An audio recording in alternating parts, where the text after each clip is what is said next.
The World Health Organization declared the coronavirus a global pandemic a little more than a year ago. In that time, the virus has infected more than 119 million people worldwide. It has claimed nearly 2.7 million lives. More than 500,000 of those deaths were in the U.S. Public health experts had been warning for decades that a pandemic was inevitable. But when COVID-19 arrived, most nations were not equipped to fight it. Scientists say the coronavirus will not be the world's last public health emergency, and leaders need to prepare for the next one. For more, I want to bring in Dr. Richard Hatchett. He is the CEO of Coalition for Epidemic Preparedness Innovations. Dr. Hatchett, thank you for joining us. Explain to us what your organization does to quickly respond to emerging infectious diseases.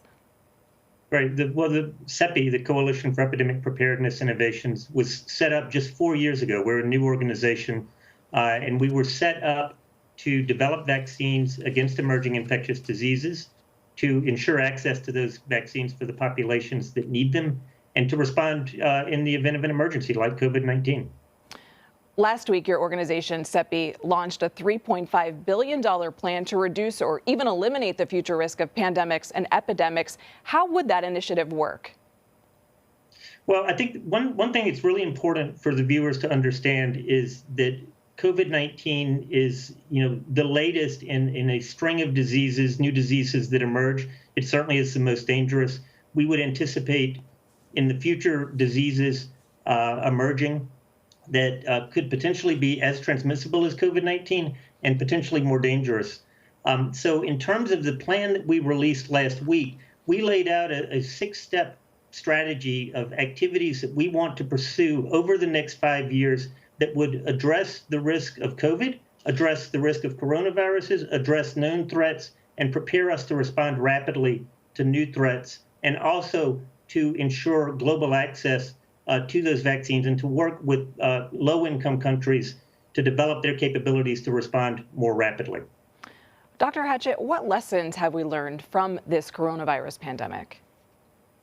Well, I think the first lesson is obvious to everybody, which is that a pandemic comes with tremendous cost, both in terms of lives and livelihood. I think another lesson that we have learned is that, even though the response was unprecedented and we were able to deliver vaccines within a year of the emergence of the virus, that is simply too slow. We need to be able to speed up the development and delivery of vaccines if we face future threats like this.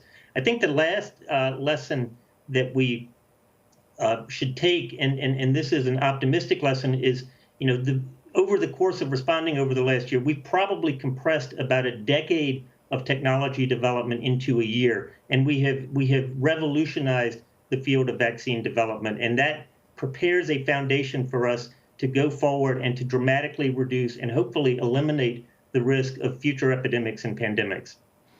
I think it's fair to say that the U.S. at least feels cautiously optimistic. I know there's some concern about variants. What more needs to be done to end the coronavirus pandemic? Well, we've all heard Dr. Tedros, the Director General of WHO, say over and over again, no one is safe until everyone is safe. And I think the emergence of the variants in recent months speaks to the fact that as long as the virus is circulating widely globally, it will have the chance to evolve. So what we need to do is bring viral transmission under control globally. And the way we need to do that, obviously, is to maximize vaccine production and make sure those vaccines are shared with all populations around the world as quickly as possible. We're working through something called COVAX, which is an initiative to develop and deliver COVID-19 vaccines to countries all around the world, regardless of income level. Our goal is to deliver at least 2 billion doses of vaccines and allow those vaccines to be used equitably in the countries that receive them. We're working with WHO, Gavi, and UNICEF in that effort. I imagine you're talking about developing countries who have not gotten vaccines. A lot of wealthier countries have made deals with manufacturers, correct? We are. I mean, COVAX actually is set up to deliver vaccines to all participants, and we actually have 191 countries that are participating now. So high-income countries, upper-middle-income countries, but importantly, as you say, the lower-income countries that would really be at the back of the queue and have no other access to vaccine. Dr. Hatchett, once we get through this current pandemic, what's the biggest infectious disease threat for the planet? Well, before this pandemic, the world had been concerned about pandemics. We had a pandemic just 10 years ago, an influenza pandemic. We know that influenza periodically causes pandemics. That remains a critical threat. We now know that coronaviruses can cause pandemics. I think the concern that the scientific community has about coronaviruses is that COVID-19 has a low mortality rate compared to other coronaviruses that are closely related, like MERS or SARS. SARS has a mortality rate of about 10%. MERS has a mortality rate of about 35%. We don't know what the next threat will be, whether it'll be influenza, whether it'll be a coronavirus or something else.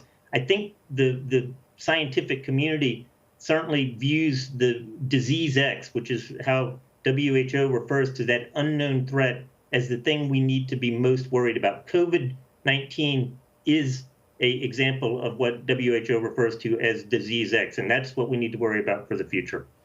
Do you think the coronavirus is making political leaders recognize the threat of infectious diseases, at least in a way that they possibly hadn't before? Well, we've talked about the cycle of panic and neglect that has characterized the responses to previous infectious disease crises. An infectious disease emerges, it causes, it becomes global news. There's immediate attention. There's additional funding that comes after it, and then over time, attention moves on to other issues. I think COVID-19, in terms of its scale and the enormity of its impact on the world, is going to have a much more long-lasting effect. And we are already seeing, that governments are stepping up. They are now, because of the emergence of the variants, they now realize that they have to address the problem globally. They can't just address it in their own country. The G7 has put this at the top of their agenda for this year, and I'm certainly hoping that we'll see some progress from the G7, from the G20, and other multilateral efforts. Dr. Richard Hatchett, thank you for your work and for your time. Thanks so much, Nikki.